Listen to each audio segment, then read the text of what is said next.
Every town has a dark side.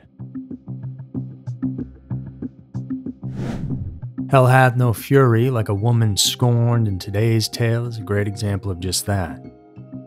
Young and successful, Ryan Poston had a relationship with a girl who really wanted to be together forever. She pushed and pushed, wouldn't take no for an answer. And so when Ryan told her it was time to go their separate ways, she didn't take that well. At all. Hey guys, it's Andrew and welcome to this week's episode of Every Town. And how far can a woman madly in love go in fighting for the man who means the world to her? The answer for Shayna Hubers was till death do us part. Even though they weren't married, Shayna needed to get the message across to Ryan that if she couldn't have him, then no one could. So let's head over to Highland Heights, Kentucky today and learn about the darker side of love.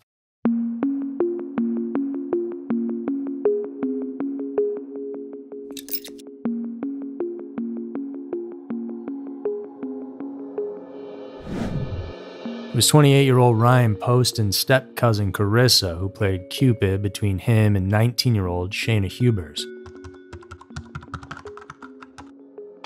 The two first met virtually through Facebook after Ryan saw some spring break photos of Shayna on there and hit her up. They chatted and soon started dating in the spring of 2011, and it seemed like they were a good match. Both were good-looking and well-accomplished in their personal pursuits. Ryan was the oldest sibling. He had three younger sisters, Allison, Catherine, and Elizabeth. Even though his parents, Lisa and Jay, divorced when he was little, the family was tight. Ryan was extremely close to his father, Jay. When his mother remarried, Peter Carter, Ryan thought of him as a second father. Born on December 30th of 1982 in Fort Mitchell, Kentucky, Ryan learned the value of education at a young age. He attended Blessed Sacrament School in Fort Mitchell, the International School Manila in the Philippines, and the International School of Geneva in Switzerland during high school.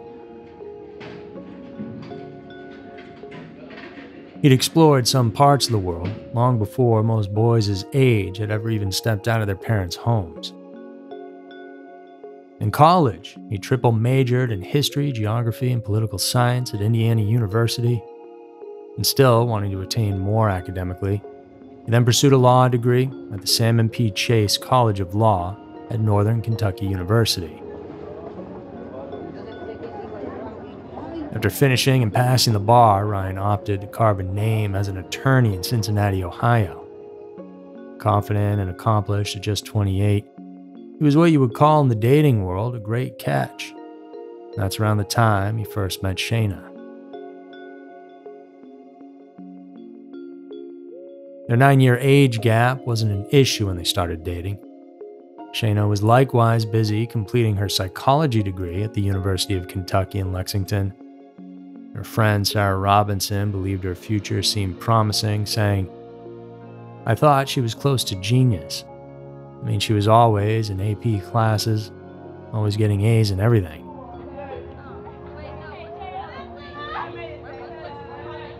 In high school, Shayna received countless awards for academic excellence and leadership, and excelled in music and drama. She brought pride to her mother Sharon, a retired school teacher, who shared a very close relationship with her daughter.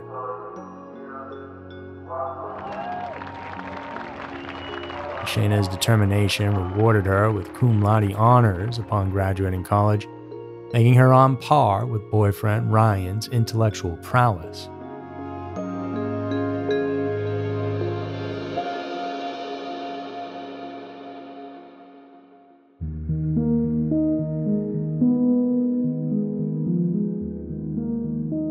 While maintaining their long-distance relationship, Shayna pursued a master's degree in school counseling. And it was, perhaps, this setup that made their romance volatile as they experienced some on and off periods during their 18-month-long relationship. The truth was, as attested by their family and friends, Ryan and Shayna had a tumultuous relationship. Outwardly, they looked like the perfect couple, of course, but the relationship was rocky as they broke up and got back together several times. And Shayna was a girl deeply in love, and maybe to a fault. Every time she visited him, she would do everything in her power to show this through acts of service. She picked up and washed his laundry, took his dog out, bought groceries and cooked. Shayna's friend Sarah said that she seemed happy and had told her there was nothing wrong in her relationship with Ryan. But beyond the facade, Shayna had taken that turn into an obsessive, at times possessive girlfriend with a flair for drama, which drove Ryan to his breaking point. Ryan's friend Allie Wagner knew things were off from the start when she explained, "She was so cold, you could just immediately tell that she was just obsessed with him. I think she had a goal in the beginning to make him settle down with her. When she wasn't becoming successful, that became a problem." Matt Herron, another one of Ryan's close friends, was also privy to the turmoil in his friend's romantic relationship, saying that Ryan tried to end things a few times, but she just wouldn't let go. He said he didn't want to hurt her feelings. Unfortunately, she just refused to take no for an answer.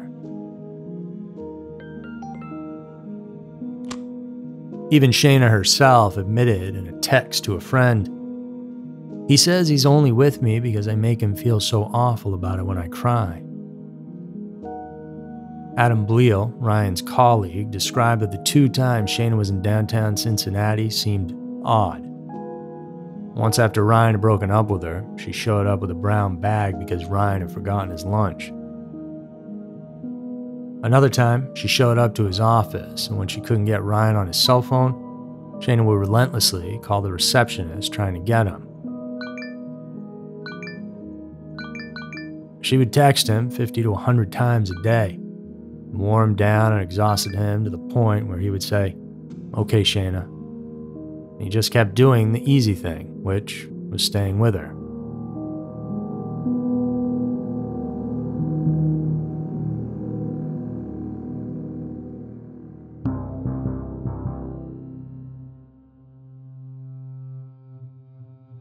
As Shayna kept pushing in on him, Ryan began to feel a bit anxious and concerned, and he told those closest to him about this.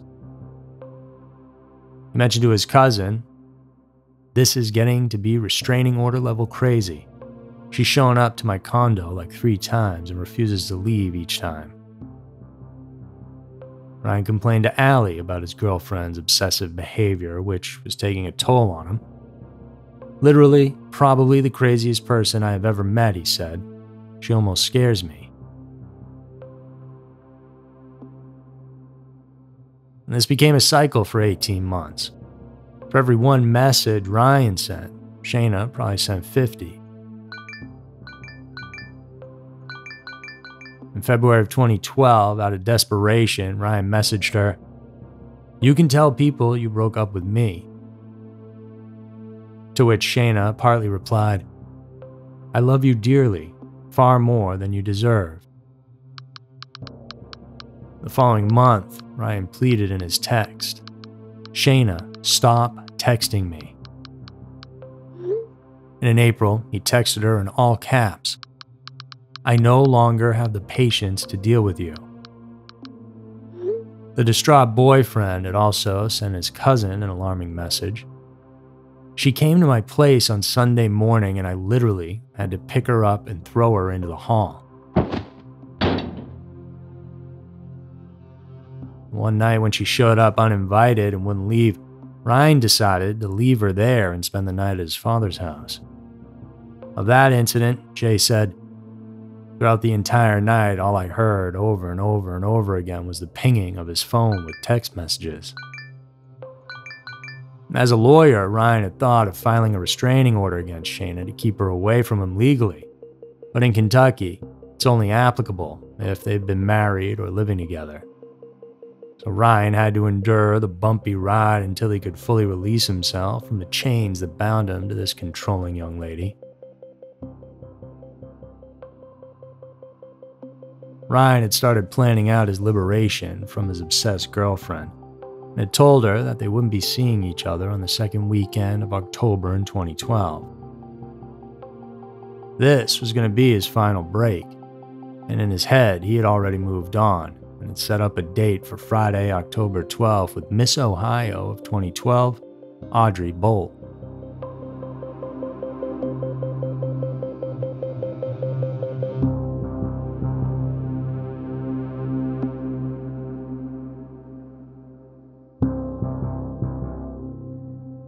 On October 11th, Ryan's family had planned to watch the vice presidential debate at the family home in Fort Mitchell.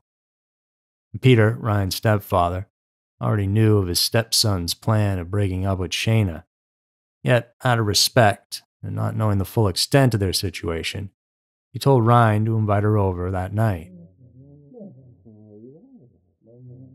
At some point when they were alone, Ryan opened up to Peter that he'd been stressed out about a conflict with a former colleague and his relationship with Shayna, but that overall things were looking up. Work was going well, and he had a date with the beauty queen planned the following night.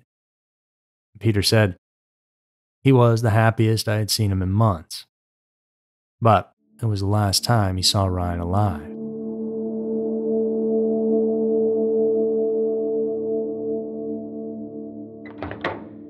After dinner, Ryan and Shayna returned to his condo. And the two got into an explosive argument, which was essentially par for the course. But on this night, something was different. Shayna saw and heard from an emboldened Ryan, who was ending their relationship for good, and he wasn't caving. Distressed and emotional, Shayna called up her mother, Sharon, who drove from Lexington to be with her daughter at 5:30 a.m. On October 12th, Ryan went to work like a regular day. When he was leaving, he excitedly told his friend, Lori Zimmerman, about his date with Miss Ohio. Lori, though, thought that was a little sketchy. She had an uneasy feeling about the lingering Shayna, and so she told Ryan, "I'm very nervous about what you're doing tonight because who knows what Shayna will do. You need to get her gone. I need you to call the police. I need you to call a locksmith. I need you to make it very final." And to that, Ryan assured her, "Hey Lori, I've got this. Don't you worry about me." Ryan and Audrey were supposed to meet at a Milford, Ohio bar for drinks at 9:30 p.m. She was looking forward to it, but Ryan never showed up. Shayna once again showed up unannounced to Ryan's Highland Heights condo that October 12th night. And dressed to the nines with her makeup and hair done, she, of course, wanted to talk about getting back together. She had probably planned a beautiful reconciliation. Once again, Ryan just stood his ground. For the girl who was used to getting her way, and this time it wasn't happening. A heated fight ensued, and at one point, Shayna got hold of one of Ryan's handguns. In a fit of rage, and with little hesitation, she then shot him not once or twice, but 6 times, unloading on him.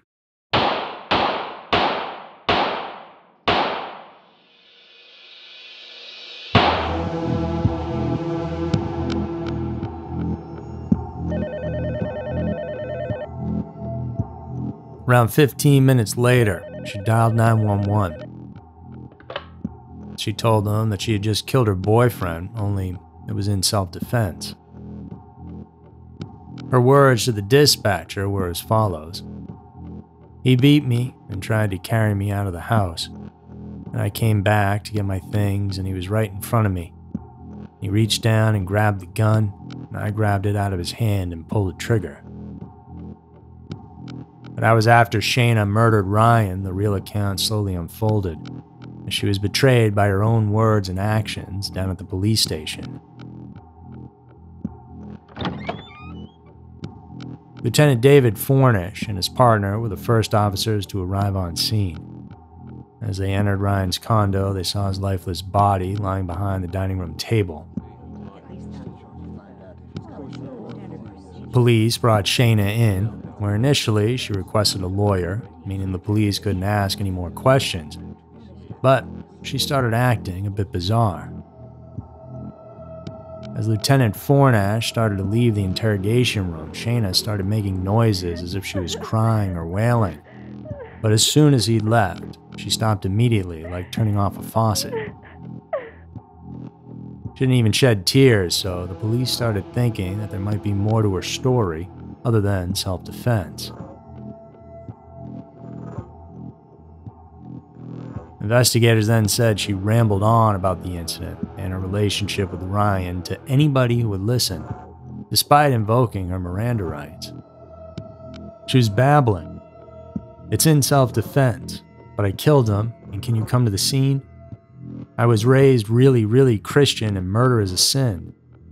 If I had to go to jail, can you shower there, or do you just get really dirty?" For hours, Shayna talked about Ryan's alleged history of abuse, saying that he jokingly pulled guns on her before that led to their fight. It caused her to fear for her life, and that he had smashed her face into a headboard one time. She said all she could to justify her self-defense alibi. But her story had several inconsistencies. The more she talked, the more her words would come back to haunt her.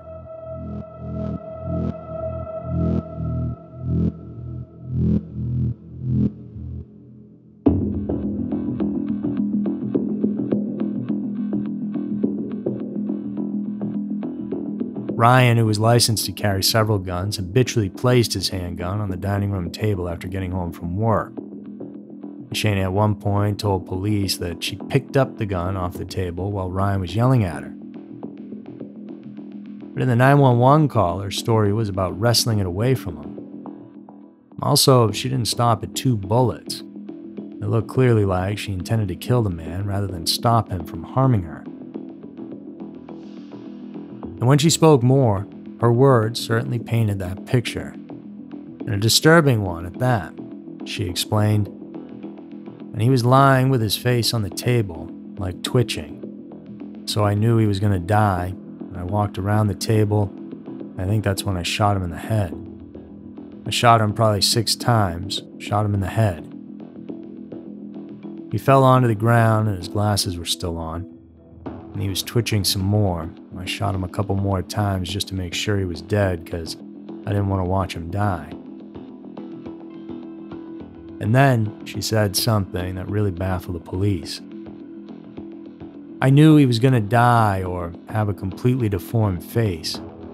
He's very vain and wants to get a nose job. Just that kind of person, and I shot him right here. I gave him his nose job he wanted.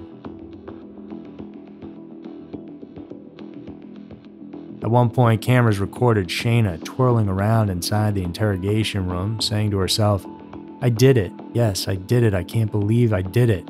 I'm so good at acting." And not only did she dance and twirl, but she even sang Amazing Grace. Because of all this, by the end of the night, Shayna was charged with Ryan's murder.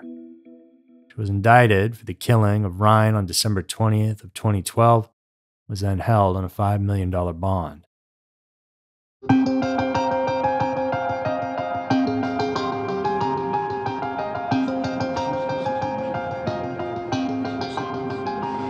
On January 16th of 2013, she entered a not guilty plea to the charges of murdering her ex-boyfriend. Her trial began on April 13th of 2015, where prosecutors argued that the motive for the murder was that Ryan wanted to permanently end the couple's relationship. They presented thousands of text and email messages as evidence of Shayna's obsession. Several witnesses, including Ryan's family, friends, and colleagues, testified for the prosecution. One damning testimony came from Shayna's former cellmate, Cecily Miller. She said that Shayna bragged about killing her boyfriend and laughed about shooting Poston in the face and giving him the nose job he always wanted. Cecily also said that Shayna discussed legal strategy, such as She was going to plead insanity, but she was too smart because she has an IQ of Einstein. So she was going to plead battered wife syndrome. Defense attorneys continued with their contention that the shooting was in self-defense and that Shayna was a victim of domestic abuse. The jury, however, wasn't persuaded, and so on April 23rd, Shayna was found guilty of Ryan's murder and given a 40-year prison sentence with parole eligibility after 34 years. The presiding judge also declared that he didn't believe that Shayna was a victim of domestic violence and that he had considered a sentence greater than 40 years. Expectedly, Shayna appealed her conviction, which was granted on August 25th of 2016. But it wasn't because of any new evidence, but overturned on the basis that one of the jurors withheld a felony conviction. After some delays, Shayna's new trial began on August 8th of 2018. And this time, the defense built its case around the assertion that Ryan was a physically, emotionally, and sexually abusive boyfriend. They portrayed him as a manipulator, saying he treated Shayna like a yo-yo, pushing her away and then bringing her back. Defense lawyers also said that Ryan constantly badgered Shayna about her weight and breast size, while Ryan's lawyers, on the other hand, didn't try to paint him as the perfect boyfriend. They insisted on one thing: Ryan Poston wasn't abusive. On August 28th, it took the Campbell County jury less than 5 hours to convict Shayna once again of Ryan's murder. She was then sentenced to life in prison with the possibility of parole after 17 years.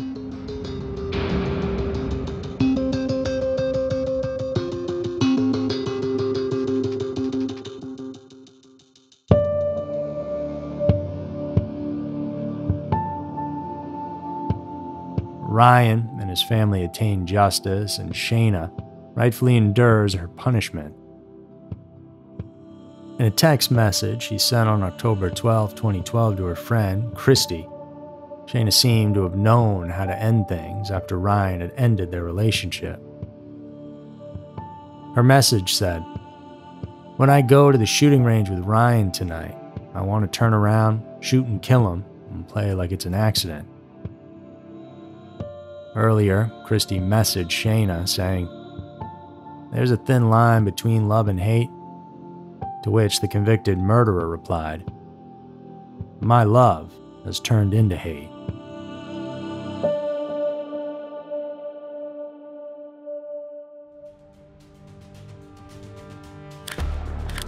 So that's it for this week's episode of Everytown. If you enjoyed it, please do subscribe to help us grow. It's much appreciated. Thank you for tuning in today, and please do come back next week for another episode filled with scary, strange, and mysterious stories, because you never know, maybe your town will be next.